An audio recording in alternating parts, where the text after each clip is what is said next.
Hello friends, welcome to back to my channel creating healthy and happy vibes. आज फिर मैं आप लोगों के सामने हूँ एक नया वीडियो लेके, एक नई इन्फॉर्मेशन लेके। लास्ट वीक में मैं वीडियो अपलोड नहीं कर पाई थी क्योंकि मेरे को सर्दी जुकाम हुआ था, तो उसके कारण मेरे को बोलने में थोड़ा दिक्कत हो रही थी, आपको समझने में थोड़ी दिक्कत होती। तो इसीलिए इस वीक में 2 वीडियोस अपलोड करूंगी। एक आज कर रही हूँ मंडे को और एक करूंगी फ्राइडे को। तो मैंने जो पहले 3 वीडियोस डाले हैं उसके लिए पहले थोड़ा सा आपको ब्रीफ में थोड़ा रिमाइंड करा दूं और थोड़ा बता दूं कि मैंने जो पहले 3 वीडियोस डाले हैं वो सुपर फूड्स के बारे में बताने के लिए, इन्फॉर्मेशन के लिए आपको वीडियोस डाले थे। फर्स्ट मैंने डाला था गार्लिक के बारे में, आपको इन्फॉर्मेशन दी थी। सेकंड में टर्मरिक और ब्लैक पेपर के बारे में, और थर्ड में मैंने घी के बारे में बताया था। तो ये जो नया वीडियो है ये थोड़ा सा इससे हटके है, लेकिन वो सारे फूड्स जो मैंने बताए थे उसको मतलब उसका जो एक कनेक्शन इसके साथ है। तो आज जो मैं आपको बताने जा रही हूँ वो है ऑक्सीडेटिव स्ट्रेस के बारे में।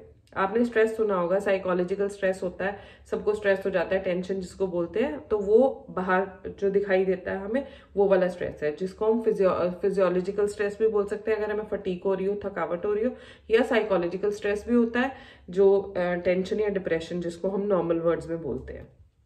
तो जो हमारा जो बॉडी के अंदर का जो स्ट्रेस है उसको हम ऑक्सीडेटिव स्ट्रेस बोलते हैं। ऑक्सीडेटिव मतलब ऑक्सीडेशन से होने वाला स्ट्रेस। वो क्या है? ऑक्सीडेशन जो है हमारा एक बहुत कॉमन प्रोसेस है। हर चीज में ऑक्सीडेशन होती है, लेकिन वो ऑक्सीडेशन कई बार हमारे लिए ठीक नहीं रहती है।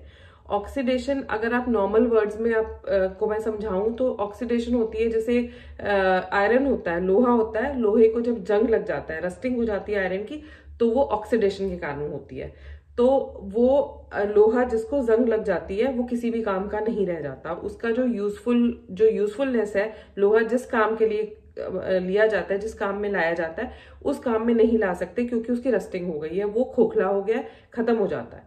तो ऐसे ही हमारी बॉडी के अंदर भी ऑक्सीडेशन होता है और वो हमारी बॉडी को अंदर से खोखला कर देता है। वो हमारी बॉडी के अंदर एक एजिंग का प्रोसेस को बहुत रैपिड कर देता है। और सेल्स जो हमारी बॉडी है, जो हमारा सबसे जो छोटा जो यूनिट है हमारी बॉडी के अंदर, वो सेल होता है। तो वो सेल को मार देता है। सेल मरेगा, धीरे धीरे एक के बाद दूसरा सेल मरेगा, तो वो टिश्यूज और उसके बाद ऑर्गन्स पे भी इफेक्ट पड़ेगा। तो ऑक्सीडेशन का प्रोसेस जो होता है मेनली वो ये होता है कि हमारी बॉडीज के अंदर एक फ्री रेडिकल नाम की एक चीज प्रोड्यूस होती है, जो कि हमारे जो बॉडी का मेटाबॉलिज्म है उसके कारण भी प्रोड्यूस होती है, और जो हम खाना खाते हैं बाहर से उसके कारण होती है। बाकी पोल्यूशन के कारण भी हो सकती है, यूवी रेज के कारण भी हो सकती है। तो जो ऑक्सीडेशन का कारण है वो है यूवी रेज। जो हम खाना खा रहे हैं उससे मिलने वाले हमें ऐसे चीजें, जैसे अगर हम रिफाइंड ऑयल को बहुत बार पका पका के खाते हैं, उसी चीज में अगर हम बाहर से कुछ भी फ्राइड चीज खा रहे हैं तो वो उसी तेल के अंदर, उसी रिफाइंड ऑयल में बार बार हमें पका के वो चीज खिला रहे हैं, तो वो जो है उससे फ्री रेडिकल्स फॉर्म हो जाते हैं। तो हमारी वो बॉडी के अंदर फॉर्म हो जाते हैं। जो पोल्यूशन है, जो एयर पोल्यूशन है, वो हमारी बॉडीज में जाके फ्री रेडिकल्स फॉर्म करता है। यूवी रेज का एक्सपोजर जो है, सन के जो यूवी रेज होते हैं उसका एक्सपोजर है, उससे हमारी बॉडी में ऑक्सीडेशन होती है। तो ऑक्सीडेशन जो है वो फ्री रेडिकल्स प्रोड्यूस करता है। अब फ्री रेडिकल्स जो है हमारी बॉडी को नुकसान पहुंचाते हैं अंदर से। अब उस नुकसान को कॉम्बैट करने के लिए, ताकि वो नुकसान हमें ना हो, हमें उसके लिए एंटीऑक्सीडेंट्स लेने पड़ते हैं। एंटीऑक्सीडेंट्स फूड की फॉर्म में हो सकते हैं। देखो, अभी नुकसान तो हमें किसी भी 4-5 तरीके जो मैंने बताया उनसे हो सकता है, लेकिन जो बॉडी के अंदर को ट्रीट करने का तरीका है, उस जो नुकसान हमारी बॉडी में हो रहा है उसको ट्रीट करने का तरीका तो यही हो सकता है कि हम खाने से करें या दवाइयों से करें। और दवाइयां, कितनी दवाइयां खा लेंगे? तो ज्यादा दवाइयां तो नहीं खा सकते ना हम, वो उसका साइड इफेक्ट्स भी हमारी बॉडी में होगा। तो हमारे पास जो तरीका बचता है वो है कि हम अपने फूड को एज अ मेडिसिन यूज करें। मेडिसिन की जगह पे फूड यूज करेंगे तो फूड जो है वो हमारी बॉडी में उसको जाके ट्रीट कर सकता है। तो इसीलिए हम ऐसे फूड्स खाएं जो कि एंटीऑक्सीडेटिव इफेक्ट देते हैं, ऑक्सीडेशन को खत्म करते हैं। ऑक्सीडेटिव स्ट्रेस जो हमारी बॉडी में हो रहा है फ्री रेडिकल्स फॉर्मेशन से, उसको खत्म करते हैं। तो ऐसे फूड्स कौन कौन से हो सकते हैं वो मैं आपको बताती हूँ। देखिए, जो विटामिन सी रिच फूड्स हैं, विटामिन सी क्या हो गया? विटामिन सी जो होता है वो एक वाटर सॉल्युबल विटामिन है, बहुत इजीली अवेलेबल है, हमें बहुत सारे खानों में मिलता है, और वो सबसे बड़ा एंटीऑक्सीडेंट है। विटामिन ई जो है वो सबसे बड़ा एंटीऑक्सीडेंट है। और कई ऐसे फूड्स हैं जैसे फ्रूट्स एंड वेजिटेबल्स जो हम खाते हैं उसमें बहुत सारे एंटीऑक्सीडेंट्स होते हैं जो कि हमारे बॉडी को ठीक करते हैं। और इसके साथ विटामिन सी किस किस चीज में होता है मैं आपको पहले विटामिन सी से बताती हूँ, फिर उसके सोर्सेज बताती हूँ। ऐसे ही हर टाइप बताऊंगी और उसके सोर्सेज बताऊंगी। तो विटामिन सी जो होता है वो हमारे सिट्रस फ्रूट्स में होता है। सिट्रस फ्रूट्स कौन कौन से हो गए, जैसे हमारा संतरा हो गया, ऑरेंज हो गया, कीनू हो गया, आजकल बहुत मिल रहा है कीनू, मौसमी हो गई, तो ये सारे हो गए। और जो विटामिन सी का जो रिचेस्ट सोर्स है वो है आंवला। आंवले के अंदर बहुत ज्यादा मात्रा में, बहुत ज्यादा क्वांटिटी में विटामिन सी होता है जो कि बहुत अच्छा एंटीऑक्सीडेटिव इफेक्ट देता है हमारी बॉडी को। विटामिन सी जो है आजकल कितनी सारी आपको उसमें मिल जाएगा, कितने सारे ये जितने टॉपिकल क्रीम्स आती हैं वो मिल जाएगा। क्योंकि देखिए जो फ्री रेडिकल्स फॉर्मेशन, जो ऑक्सीडेटिव स्ट्रेस है वो हमारी बॉडी की एजिंग को बढ़ाता है, हमारी बॉडी को अंदर से डीजेनरेट करता है। डीजेनरेट करने के साथ साथ वो एजिंग के बढ़ा के तो जो हमारे वाइटल ऑर्गन्स है जैसे हार्ट हो गया, लिवर हो गया, किडनी हो गया, उनके ऊपर इफेक्ट डालता है जो फ्री रेडिकल्स जो होते हैं। तो फ्री रेडिकल्स को खत्म करने के लिए हमें एंटीऑक्सीडेंट जो लेने हैं, तो जैसे मैंने आपको बताया कि सिट्रस फ्रूट्स में होते हैं और जैसे आंवले में होते हैं। तो आंवले के अंदर जो एंटीऑक्सीडेंट्स होते हैं वो हमारे फ्री रेडिकल्स की फॉर्मेशन को खत्म करते हैं, उनकी जो फॉर्मेशन की जो स्पीड है उसको कम कर देते हैं और हमारे बॉडी को एंटीऑक्सीडेटिव इफेक्ट देते हैं। उसके बाद विटामिन ई है। और मैं ये बता रही थी कि विटामिन सी के अंदर जो होते हैं, आजकल टॉपिकल क्रीम्स आ गई हैं। टॉपिकल क्रीम्स जो आ रही हैं विटामिन सी रिच, वो एक क्लेम करते हैं कि हम एजिंग के प्रोसेस को स्लो डाउन कर सकते हैं, रिंकल्स फॉर्मेशन को स्लो डाउन कर सकते हैं।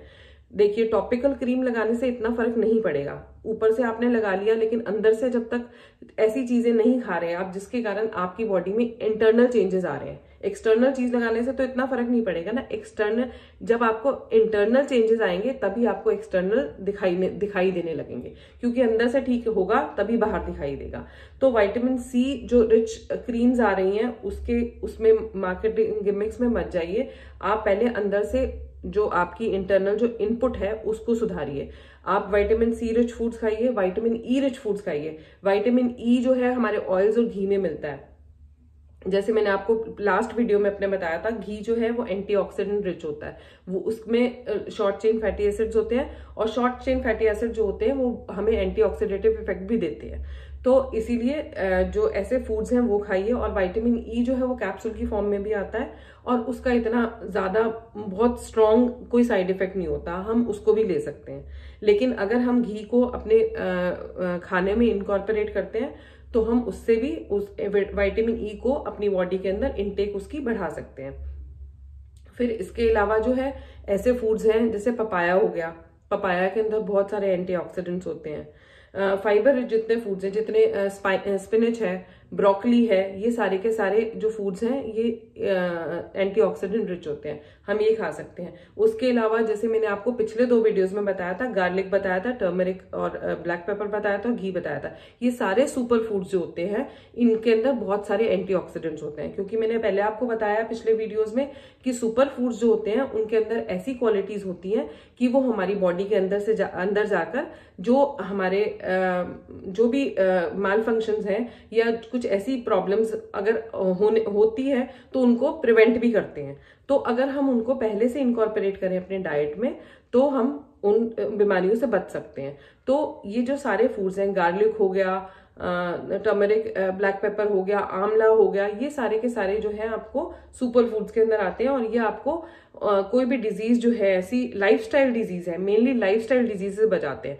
क्योंकि जो ऑक्सीडेटिव स्ट्रेस है वो लाइफस्टाइल डिजीजेस में आता है। लाइफस्टाइल डिजीजेस जैसे जैसे हमारा लाइफस्टाइल थोड़ा फास्ट फूड की तरफ जा रहा है और जैसे हमारा लाइफस्टाइल हो गया और आजकल जैसे एनवायरनमेंट में पोल्यूशन इतना ज्यादा है तो उसके कारण जो है हमारी बॉडी के ऊपर ये हार्मफुल इफेक्ट्स पड़ रहे हैं। उस हार्मफुल इफेक्ट्स को कम करने के लिए हमें एंटीऑक्सीडेंट्स खाने होते हैं और एंटीऑक्सीडेंट जो है हमें फ्री रेडिकल फॉर्मेशन से बचाते हैं, ताकि हमारी जो एजिंग सिर्फ ये नहीं है कि आप ये सोचो कि आपकी एज से एजिंग हो रही है, आपकी एज बढ़ रही है या आपकी शक्ल पे आ रहा है तो आपकी एजिंग हो रही है। आपकी बॉडी के जो इंटरनल ऑर्गन है, जो वाइटल ऑर्गन है, जैसे हार्ट है या लिवर है, किडनी है, उसकी भी एजिंग होती है। अगर उसकी एजिंग होगी तो अगर आप 40 साल की उम्र आपकी एज है और अगर आपकी 60 साल की किडनी हो चुकी है तो आप खुद समझ सकते हैं कि उसका कितना इल इफेक्ट पड़ेगा आपकी बॉडी के फंक्शनिंग पे, क्योंकि एक ऑर्गन जो हमारा बॉडी का है वो दूसरे ऑर्गन से रिलेटेड है।